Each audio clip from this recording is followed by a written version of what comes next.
Heading north from the plains of Pakistan and into the foothills of the Hindu Kush Mountains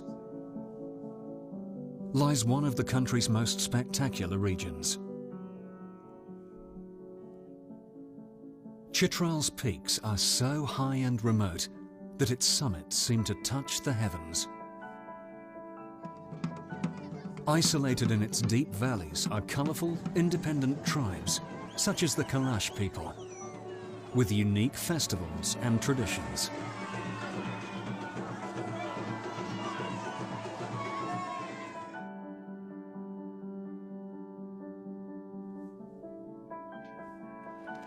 The Chitralis are proud and hospitable people, with an abiding passion for polo. Most villages have a team. Matches are contested on the highest polo grounds in the world. Many ancient ways of life are preserved here,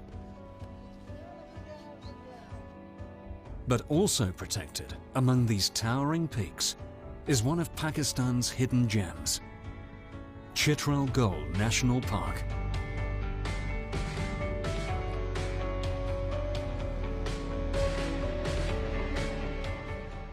It's renowned for its dramatic landscapes, treacherously steep cliffs,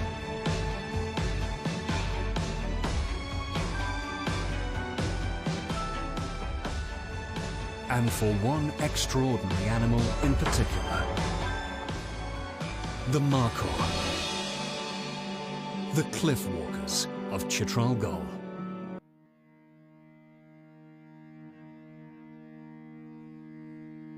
Chitral Gol is one of Pakistan's least known national parks. It's tucked away in the Hindu Kush Mountains, one of the most inaccessible parts of the country. At close to 8,000 hectares, it's not the largest of parks, but what it lacks in area, it makes up for in dramatic scale. There is a nearly 3-kilometer drop between the highest peaks and the valley floor. The winters are long and cold, and the summers are hot and dry. But in spite of the challenging climate and rugged landscape, animals and plants cling on in many extraordinary and resilient ways.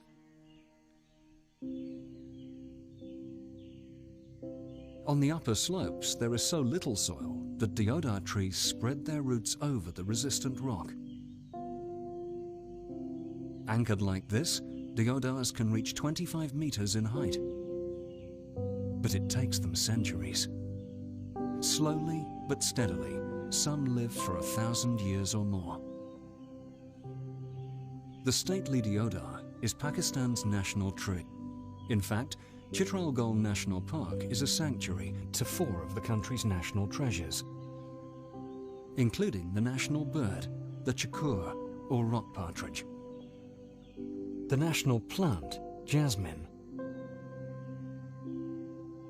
and, most iconic of all, the markhor.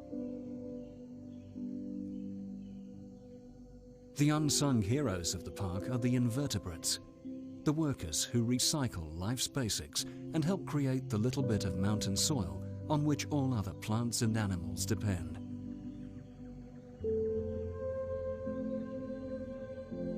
From the top of the valleys to the bottom, late summer is the time for life to flourish. A great variety of plants have found ways to hardy themselves against the cold winters and to take advantage of the warm summers.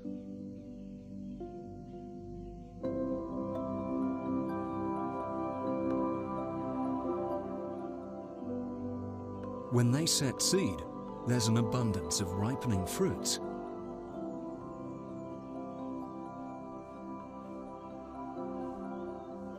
On which Chitral Gol's many species of bird will fatten up.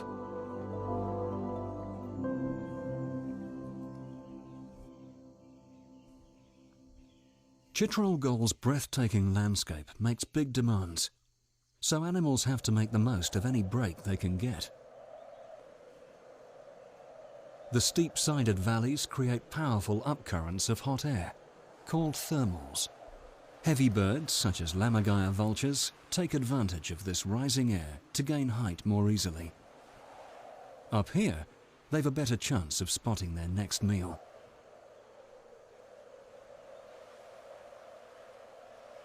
Even the mighty golden eagle is pushed to extremes. Like all large animals, it must cover huge distances to find enough to eat.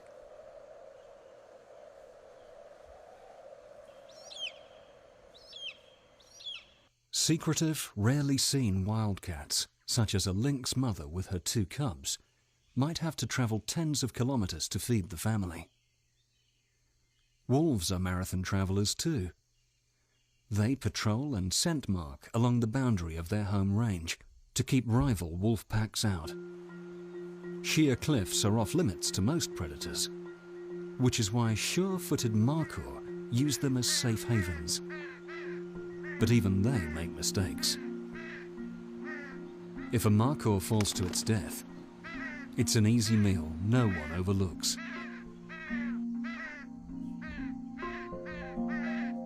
The vulture isn't always the first to arrive, but it easily bullies the ravens to one side.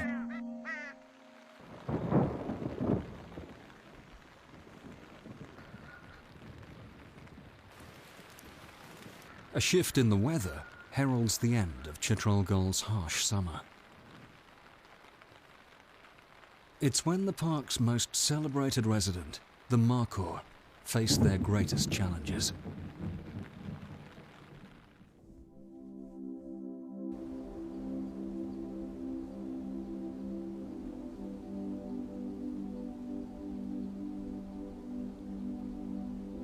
From Chitral Gol's highest peaks, autumn chill descends through the valleys.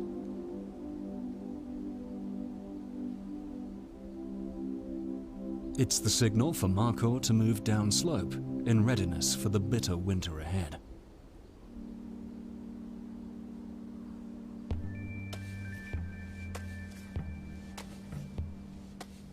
Markhor are one of the largest wild goats in the world.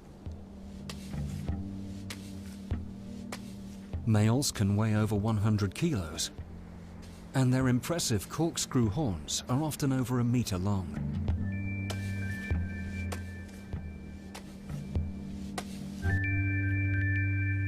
Females are much smaller, but this can be an advantage when the markhor move into the stands of hollyoak, which provide them with a staple diet of acorns and leaves at this time of year. The lightly built females can climb right into the trees to reach the younger, more succulent leaves growing on the tips of the branches. Their split toes and the sensitive leathery soles on their feet give them excellent grip. The very same balance and agility that allows them to leap so effortlessly across sheer rock walls.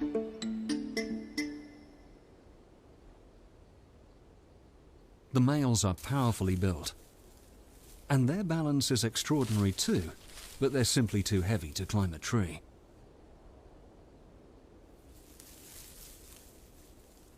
Instead, they thrash their heavy horns to try to dislodge the leaves and acorns.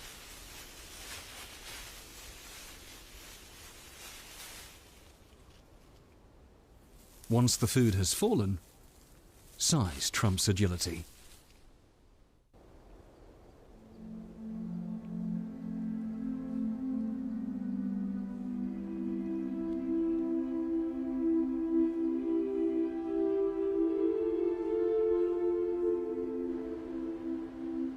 Since leaving the high-altitude summer pastures, they'll have been spending 8 to 12 hours each day looking for something to eat among the rocky crevices and gullies. Females, together with this year's young, huddle into small herds, as much for safety as anything else. There's always danger about.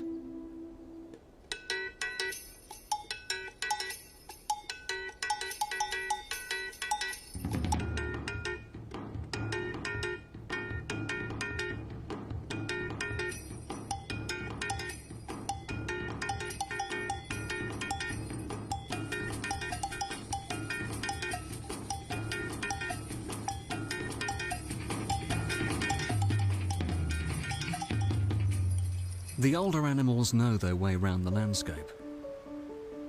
The youngsters need to learn, not just escape routes, but where to find an essential ingredient that's missing from their normal diet. It's on the other side of this mountain stream.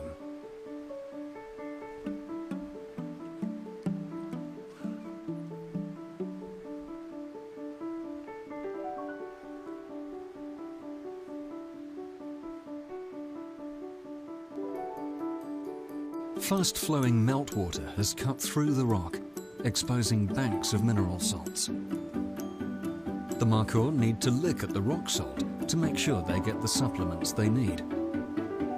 It's vital they stay healthy for the difficult months ahead.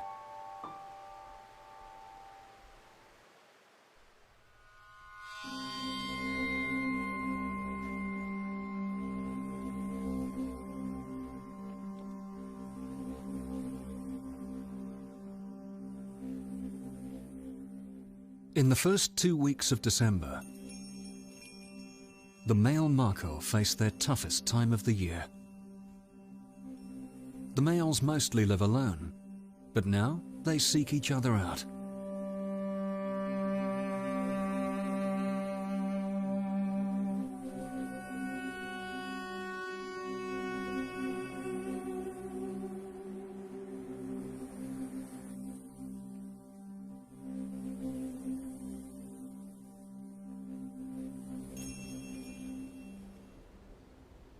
Tentatively, nervously, they will be sizing each other up.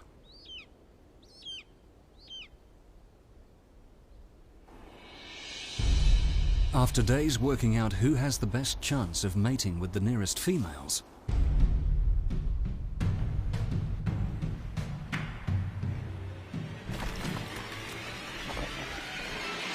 battle commences.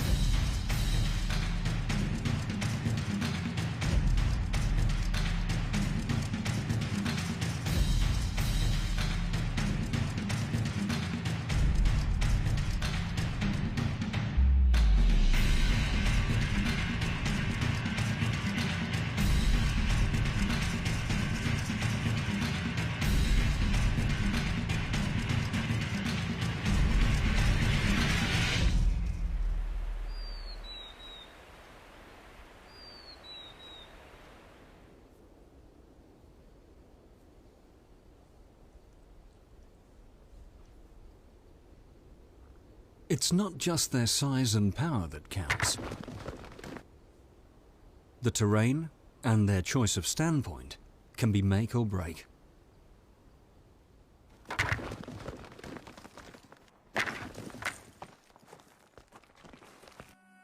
The stakes are so high, the tension and clashes continue well past sundown. A clear winner will mate with up to 30 females. The loser faces an uncertain future.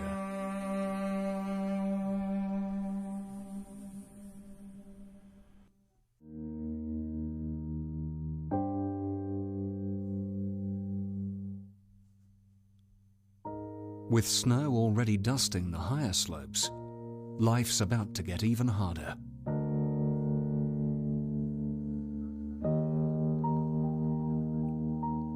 Winter is a punishing time of year.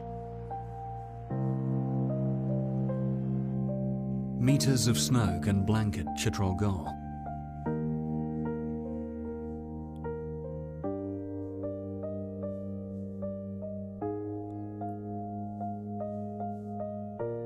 The markhor remain at lower elevations, still reliant on the hollyoaks to keep hunger at bay.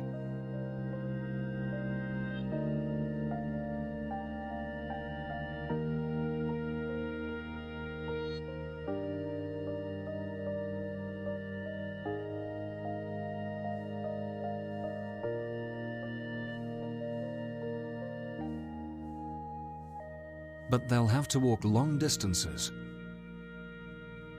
across icy rock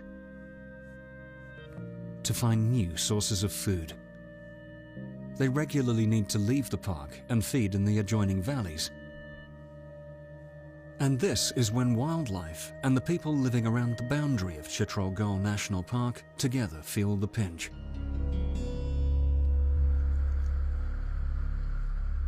Chitrali people are very resilient. But when heavy snowfall blocks the mountain passes, they're more or less cut off from the outside world. Because it's so cold, fuel is in short supply. Families rely on what they find around them for basic needs, like Waka Muhammad. Especially in winter, we rely on wood for cooking and staying warm. Many trees around the park have already been felled. The only trees left here are in the national park, and if they were to be cut down too, the forest would become bare and the animals would leave.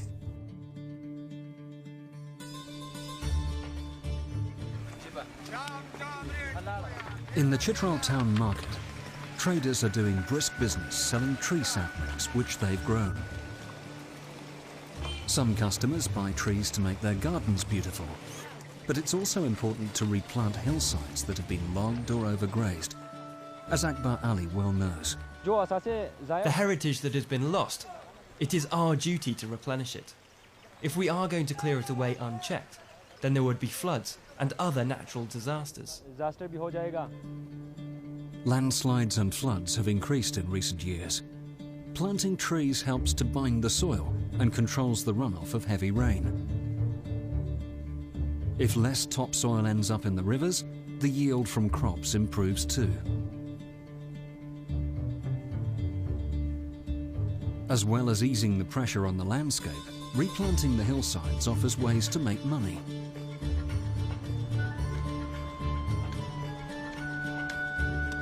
As these trees mature, they will provide wood for fuel and fencing, a variety of high-value orchard fruits, and even fodder for livestock.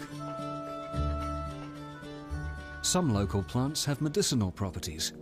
Artemisia, for instance, can be used as an antiseptic remedy, and growing them could provide an extra income stream. Another source of revenue is the hunting of large male markhor, but only in some areas outside the national park. Trophy animals, older animals with impressive horns, are raising hundreds of thousands of dollars in hunting fees. But these operations must be carefully organized and overseen so that the financial benefits are spread fairly throughout the area. For that to happen, general awareness needs to be raised to understand how to keep the markhor population healthy and how caring for the surrounding area helps everyone. If people gain awareness, they will automatically protect it, because it will be embedded in their minds that this is for their benefit. Akbar Ali believes the best people to protect the park and its surrounding area are the locals themselves. The young generation would do this. Who else? No outsider would come and protect it. We have to be here, live here, die here, that's it. Therefore, it is our obligation to protect it.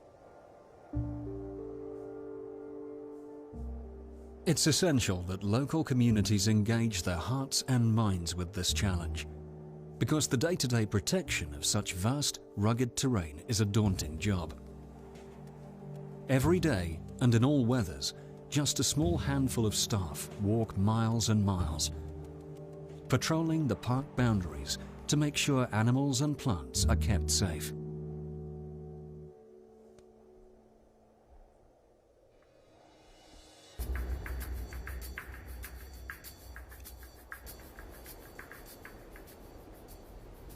These wardens and watchers need more resources and equipment, especially better ways for the staff to stay in contact with each other. Mobile phone signals might not reach such deep ravines. And if problems arise, the guards need to mobilize quickly and effectively. The job can be dangerous.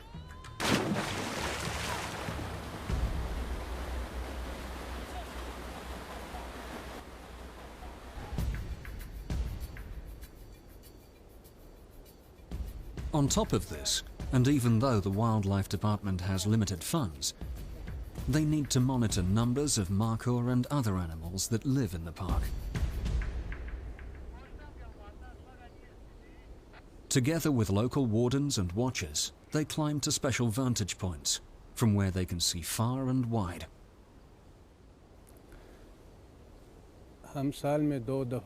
Twice a year we conduct surveys of all the wildlife. That includes birds, predators and other animals. There is also the lambing survey we conduct in July, focusing on markhor alone, to find out how many new fawns have been born. These surveys are helping to build up a more accurate picture of what lives in the park. Against all the odds, and thanks to the help of community watchers like Isra, the markhor population has risen from just over 600 in 2005 to nearly 1,400 in 2015. We have the community watchers on board with us. Therefore, our manpower has increased, protection has improved, and so the population has increased in Chitral Gol.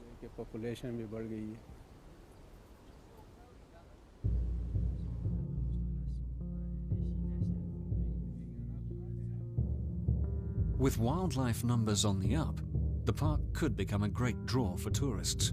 When we come from the cities, we are coming to feel something different. We are coming to breathe fresh air.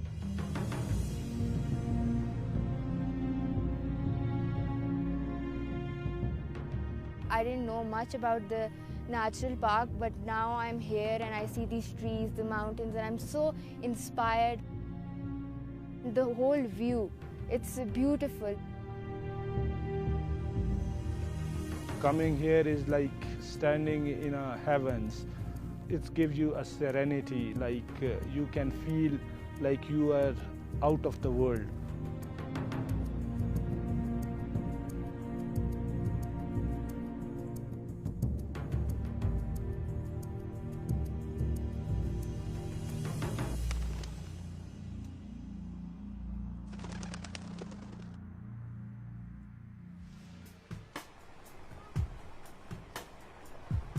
Tourists are already arriving to take advantage of Chitral Gol's stunning scenery and bringing much-needed revenue into the region.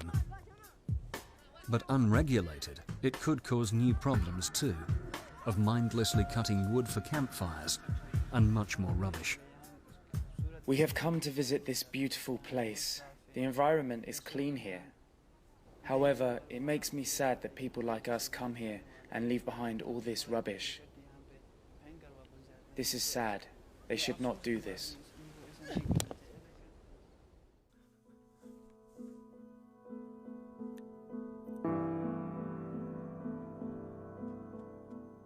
Wildlife is an indicator of the health of an ecosystem. Chitral Gol is an amazing success story, and therefore a positive sign. With limited resources and in challenging terrain, staff have done wonders improving wildlife numbers within the park. Good lessons have been learned, especially the positive involvement of local people. Valuable experience which can be shared elsewhere. The next generation are well placed to carry on the good work. If they learn how special they are and how their lives will be enhanced through care of their surroundings,